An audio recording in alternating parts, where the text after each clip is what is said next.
Okay, तो आज जो हमारा आज का टॉपिक जो है ये असल में हमारा आखिरी जो चैप्टर है टर्म का, तो हम इसको कंप्लीट करने की कोशिश करेंगे। ये लेसन है, लेसन 4 का पोम है, जो अक्सर बेशतर आपने देखा कि हर लेसन के बाद एक पोम इसमें दी हुई है, और ये हमारे T1 के लेसन के जो आपके सिलेबस के मुताबिक मैं बात कर रहा हूँ, तो उसके हिसाब से ये आखिरी पोम है, उसके हिसाब से ये आखिरी पोम है, ये आखिरी टॉपिक है, तो इसको हम पढ़ेंगे। और इससे पहले कि मैं आपको एक्चुअल वो पढ़ाऊँ, ये पोम में पढ़ाऊँ, तो इसकी मैं पहले आपको थोड़ी सी वो बात बताऊंगा जो यूजुअली बच्चे जानते नहीं है, या अक्सर बेशतर उनके बारे में पता नहीं होता है आपको। ये पोम जो है, ये जो एलिस इन वंडरलैंड, आम लोग इसको एलाइस पढ़ते हैं, इसकी प्रोनाउंसिएशन एलिस है, एलिस इन वंडरलैंड, वहाँ से ये ली गई है। और ये पोम असल में एक पैरोडी है। पैरोडी का मतलब होता है कि जब पहले किसी ने कोई गीत बनाया है, पहले कोई पोम बनाई है, अब उसी तर्ज पर किसी ने मज़ाहिया और एक पोम बनाई, या किसी और थीम पर एक और पोम बनाई। हालांकि जो इसकी असल पोम जो है वो रॉबर्ट सूदी ने लिखी है, रॉबर्ट सूदी ने लिखी है। और इस पोम के बारे में आप देखते हैं लास्ट में लिखा है कि ये पोम जो है ये लुइस कैरोल ने लिखी है, लेकिन असल पोम जो इसकी है वो लिखी है रॉबर्ट सूदी ने, और वो एक डिडैक्टिक पोइम है। डिडैक्टिक पोइम होती है जिसमें नसीहत हो, लेकिन ये नसीहत वाली पोइम नहीं है, ये एक तरह से एक मतलब मिजाहिया पोइम है। तो अब इसको उस पोम का नाम है the old man's comfort and how he gained that, या हाउ ही गेन्ड देम, ये उस पोम का असल नाम है। और वो असल में 1799 में पब्लिश हो गई। अब जब हम इस पोम को देखते हैं तो ये पोम जो है ये बहुत लेट, उसके बाद ये पोम जो है काफ़ी लेट में ये पोम लिखी गई है। तकरीबन ये लुइस कैरोल जो है उसने उस ओरिजिनल पोम से ही ये थीम चुराया है और उसके बाद ये पोम लिखी है, लेकिन ये बड़ी मज़ाहिया पोम है। और इसको तकरीबन 70 साल बाद लिखा गया इस पोम को, पहले वाली पोम से। अब आपको ये पता चल गया होगा कि इस पोम की असल भी कई कहानी है, लेकिन ये इतनी मशहूर हो गई कि असल पोम लोग भूल गए। जो असल पोम थी जिसकी ये पैरोडी है वो असल पोम लोग भूल गए। इस वजह से ये काफ़ी ज़्यादा, और ये लिटरेचर में भी आ गई और हम भी ये पढ़ रहे हैं। असल पोम यहाँ नहीं है, लेकिन पता होना चाहिए। मैं ये बातें आपको क्यों बताता हूँ, उसकी वजह ये होती है कि इससे आपको लिटरेचर में दिलचस्पी बढ़ती है।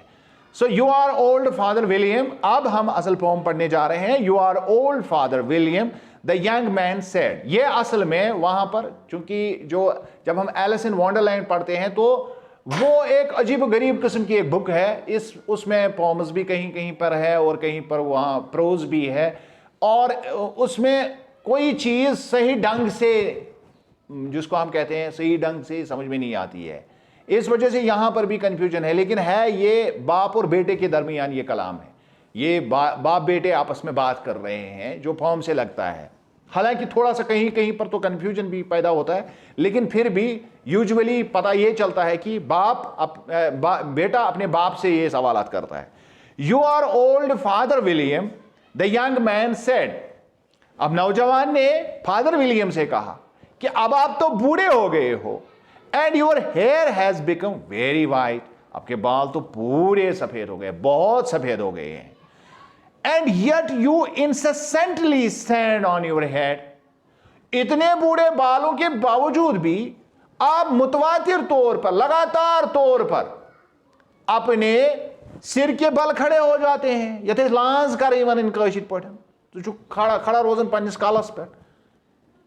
Do you think at your age it is right, आप क्या ये समझते हैं कि इस उम्र में आपका करना ये जेब देता है, ये अच्छी बात है इस उम्र में करना, क्योंकि आप बहुत बूढ़े हो गए हो, आपको ये नहीं करना चाहिए। बच्चों वाली वो गुलाटियां मार रहे हैं, आप इस पर अपने इस सिर पर खड़े हो जाते हैं। क्या आपको लगता है ये सही है? सवाल पूछ रहा है। In my youth Father William reply to his son, उसने जवाब दिया, उसने पूछा इसने जवाब दिया, उसने कहा इन माई यूथ, जब मैं जवान था, I feared it might injure the brain. जवानी में मैं सोचता था कि अगर मैं अपने सिर पर खड़ा हो जाऊं, मैं गुलाटी मारूं अपने सिर पर, तो इससे मेरा जहन, मेरा मेरा मेरा जो दिमाग है, मैं खौफजदा इस बात से था कि मेरा दिमाग जख्मी हो जाएगा, मेरा दिमाग जख्मी हो जाएगा। अब but now that I am perfectly sure, लेकिन अब मुझे कुल्ली यकीन है, मुकम्मल तौर पर यकीन है, आई हैव नन, अब मुझे दिमाग ही नहीं है। क्या बोल रहा है? यानी जवानी में मुझे पता था, मुझे दिमाग था जवानी में, और मैं सोचता था कि अगर मैं गुलाटियां मारूं, अगर मैं सिर के बल खड़ा हो जाऊं, तो मेरा दिमाग जो है उसमें जख्म आ जाए, वो जख्मी हो जाएगा। लेकिन अब मुझे पूरा मुकम्मल यकीन है, मेरे पास दिमाग नहीं है, इसलिए कर रहा हूं। तो क्या बूढ़ों का दिमाग नहीं होता है? नहीं, ये सही नहीं है, क्योंकि मैंने आपको पहले ही बताया, ये एक पोम जो है, ये बड़ी एक कॉमिक पोम है, इसमें मिजाहिया बनाया गया है इसको। Why I do it again and again, मैं इसीलिए इसको बार बार कर रहा हूं। यहां why से मुराद, जो जब ये why I do it again and again, उसके जवाब के बारे में बता रहा कि आप मुझे पूछ रहे हो कि क्यों बार बार कर रहे हो, तो मैं इसको because I do it again and again, I know that I don't have the brain now, अब मैं समझता हूं, कुल्ली यकीन है मुझे, आई एम परफेक्टली श्योर कि मुझे ब्रेन नहीं है, इसलिए मैं ये बार बार कर रहा हूं। अब यंग मैन जो है एक और सवाल दागता है, वो कहता है, ये दूसरा सवाल है, याद रखना, क्योंकि आगे चलकर ये भी आपको ध्यान में रखना है कि कितने सवाल किए और फिर फादर विलियम लास्ट में बोलता क्या है। You are old said the youth, as I mentioned before, and have grown most uncommonly fat, yet you turned a back somersault in at the door। यहां तक ये सवाल है, इसलिए मैंने सारा पढ़ा, मैं वापस जाऊंगा वहां। You are old said the youth, अब नौजवान ने फिर सवाल पूछा, उसने कहा कि आप बूढ़े हो गए हो, as I mentioned before, जैसा मैंने आपको पहले भी बताया, as I mentioned before, जैसे मैंने पहले सवाल में भी मैंने आपको बताया कि आप बूढ़े हो गए हो, and have grown most uncommonly fat, और अब गैर मामूली तौर पर आप मोटे हो गए हो।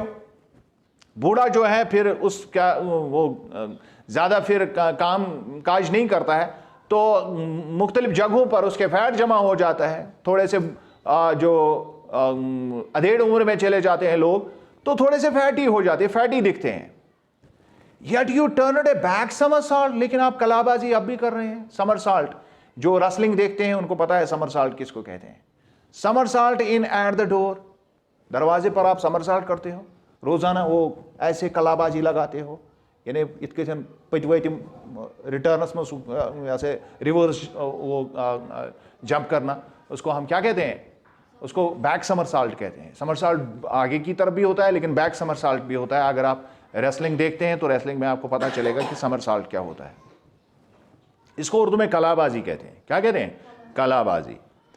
प्रे, अब यहां पर ये प्रे जो इस्तेमाल हुआ है, ये एक एडवर्ब के तौर पर इस्तेमाल हुआ है पुराने ज़माने में, जब ये, चूंकि मैंने ये कहा ये 1799 की पोम से लिया गया, उसके बाद 40-50 साल, तो ये 1800 की पोम है। ये 19वीं सदी में ये पोम लिखी गई है और अब 21वीं सदी है। बहुत सारे जो वर्ड्स हैं आर्केक हो जाते हैं, फिर वो यूज़ में नहीं रहते हैं। उन्हीं में एक प्रे भी है। ये जो प्रे लफ्ज़ लिखा हुआ है, यानी जब हम प्लीज़ आज कहते हैं तो उसी तरह का ये लफ्ज़ है। जिस तरह आज हम प्लीज़ बोलते हैं, प्लीज़, तो इसी तरह ये प्रे है, उसका मतलब प्लीज़ है। What is the reason of that? Please मुझे बताइए, ये क्या इसकी वजह क्या है कि आप इतना मोटे होके भी कलाबाजी करते हैं, बैक समरसाल्ट करते हैं। In my youth said the sage. Sage का मतलब यहां पर साधु है। अब ये चूंकि बूढ़ा जो है साधु की तरफ रहता है, तो साधु ने वापस जवाब, यहां साधु फादर विलियम ही है। As he shook his grey locks, लेकिन कैसे किया, जवाब कैसे दिया? ऐसे अपने उसको लहराते हुए, और उसके जटाइयाँ काफ़ी लंबी थी। लॉक्स कहते हैं असल में वो जटाइयों को, तो हम यहाँ बाल ही कहेंगे। बाल होते हैं ना, मतलब आपने देखे होंगे जो वो खिलाड़ी होते हैं तो लंबे लंबे बाल रखते हैं, पश्चिम वंक तत्व वाला, उनको जटाइयाँ बोलते हैं। तो इस तरह के उसने बनाए थे, तो दैट्स कॉल्ड लॉक्स, उनको असल में लॉक्स बोलते हैं। लेकिन थे ये बाल। यहाँ लॉक से मतलब वो दरवाजे पर लगने वाला ताला नहीं है, ये लॉक्स होते हैं जिनको हम जटाइयां कहते हैं। तो उसने उन जटाइयों को हिलाया, ऐसे सिर को हिलाया, और ये जटाइयां भी सफेद थी, हमें पता है क्योंकि उसके सारे बाल सफेद हो गए थे। और फिर क्या कहा, I kept all my limbs very supple, कि जब मैं जवान था मैं अपने टांगों और बाजुओं को, लिम्ब्स का मतलब होता है बाजू भी और टांगे भी, समझ रहे हैं, इनको मैं क्या रखता था, मैं नरम रखता था, by the use of this ointment. और फिर दिखाया वहां पर ऑइंटमेंट था, मरहम था, युस्ते गैरचू वैसलीन पैठन का चीज माथन, उसको ऑइंटमेंट कहते हैं। 1 शिलिंग द बॉक्स, और इसकी कीमत 1 शिलिंग है। ये करेंसी, जिस तरह हम यहां पर पैसा बोलते हैं इसी तरह शिलिंग है। तो ये यानी 1 शिलिंग में ये आता है, या आप समझ लीजिए 1 रुपए में आता है। Allow me to sell you a couple, चले मैं कुछ आपको इसमें से बेचता हूं, सीधी है मोले मंज के ऐसा। तो यहां पर कंफ्यूजन होता है कि अगर बाप है तो वो बेटे को क्या बेचेगा, समझ रहे हैं मेरी बात। लेकिन नॉर्मली ये लग रहा है कि ये बाप बेटे ही हैं आपस में, क्योंकि पोम जो है ये बड़ी कॉमिक है, इसमें बड़ी हंसी मजाक की गई है, तो इस वजह से ये आपस में ये भी कर रहे हैं। You are old said the couple, अब तीसरी मर्तबा फिर नौजवान बोल रहा है, आप तो बूढ़े हो गए, and your jaws are too weak, और आपके जबड़े ये मंची जबड़े वाले ना, आपके जबड़े कमजोर हो गए। For anything tougher than sweat, आप स्वेट से ज्यादा कोई चीज चबा नहीं सकते हैं। और स्वेट मैंने कहा था चर्बीदार गोश्त, नरम शासन, वो चर्बीदार गोश्त उसको स्वेट कहते हैं। तो आप स्वेट से ज्यादा नरम चीज कोई खा ही नहीं सकते हैं, क्योंकि आपके जबड़े कमजोर हो गए हैं। Yet you finished the goose, लेकिन आपने पूरा मुकम्मल तौर पर क्या खा लिया, एक हंस खाया, sorry, with the bones and the beak. अब सिर्फ गूज ही नहीं खाया, उसकी हड्डियां भी चबा डाली और उसकी बीक, चोंच भी खाई। उसकी क्या खाई, चोंच भी।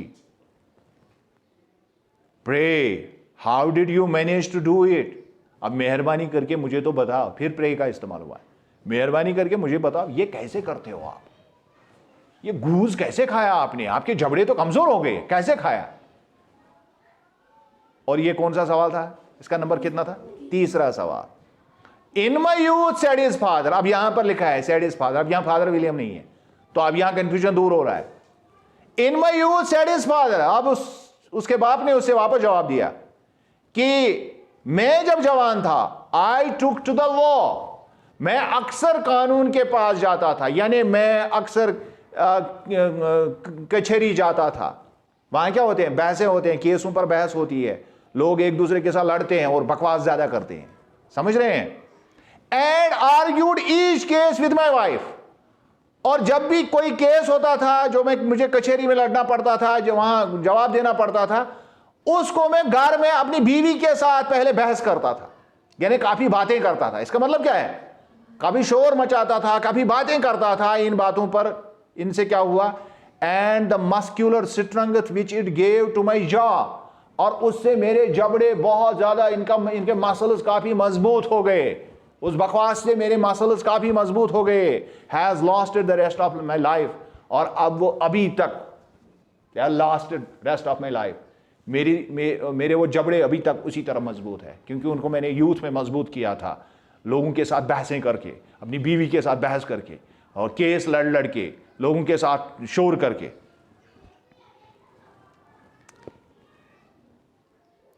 You are old said the youth, नौजवान ने फिर सवाल किया, उसने कहा आप तो बूढ़े हो गए हो। That your eye was steady as ever, लेकिन आपकी आंखें अभी तक मुस्तहकम है, आपकी आंखों की बिनाई अभी तक ठीक है, आपकी आंखों की रोशनी अभी तक ठीक है। Yet you balance an eel on the end of your nose, ईल देखिए आपने, ईल मछली, मैं अभी दिखाऊंगा आपको फिर। ईल मछली वो काफी ऐसी होती है, मतलब वो सांप की तरह इधर उधर लड़खड़ाती है, और काफी यथे पिशुल मनन है, वो फिसलन भरी होती है, समझ रहे हैं। तो ऐसा स्लिपरी होती है वो कि वो तो हाथ में भी नहीं लगती है। और ये इससे कहता है कि आप उसको नाक पर खड़ा करते हो, यानी आपकी आंखें इतनी तेज है कि आप उसको बैलेंस करते हो अपनी नाक पर। What made you so awfully clever? हैरानकुन तौर पर आप इतने ज़हीन कैसे हैं कि आप ये कर पाते हैं? आपकी आंखें अभी तक इतनी मजबूत क्यों हैं और आपका ये बैलेंस इतना मजबूत अभी तक क्यों है? अब फादर विलियम बोलता है, आई हैव आंसर्ड 3 क्वेश्चंस। और सुन लो, मैंने 3 सवालों के जवाब दिए एंड दैट इज एनफ। बहुत हो गया। दैट इज एनफ का मतलब क्या है? जब हम किसी को कहते हैं दैट इज एनफ, इसका हरगिज मतलब ये नहीं है कि काफी हो गई। इसका मतलब है, ओए चुप हो जाओ, ये बहुत है, अब मत सवाल करो। समझ रहे हैं? ये एक्सप्रेशन है दैट इज एनफ। इसका मतलब कुछ और है। मैंने आपको ये बारहा समझाया कि लैंग्वेज में एक्सप्रेशन का मतलब कुछ और होता है। तो दैट इज एनफ का मतलब ये नहीं है कि ये काफी है आपके लिए, नहीं। दैट इज एनफ का मतलब है, क्योंकि पहले से ही पता है कि आई हैव आंसर्ड 3 क्वेश्चंस। अब पूरे को होल को हमें समझना है। मैंने 3 सवालों के जवाब दिए, बस हो गया, इतना ही, बस, इससे आगे नहीं। ये इसका असल मतलब है।